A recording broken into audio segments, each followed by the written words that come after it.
Hoş geldiniz.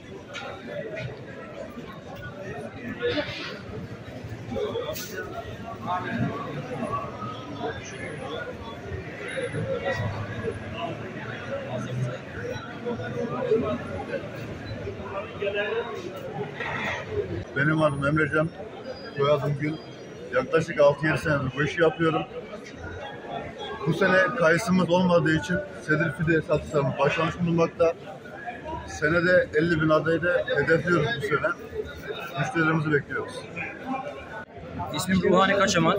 Hacılar Sırakozu Mahallesi'nde oturmaktayım. Ve fidecilikle uğraşıyorum. Yaklaşık 20-25 seneden beri fideyle uğraşıyorum. Şu anda Darin'de de kayısı bitmiş durumda. Milletin sedire, fideye talebi çok.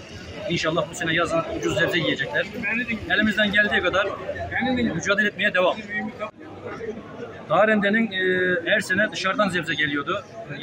Yaz sezonunda bile dışarıdan geliyordu ama bu sene inşallah dışarıdan gelmeyi önleyeceğiz.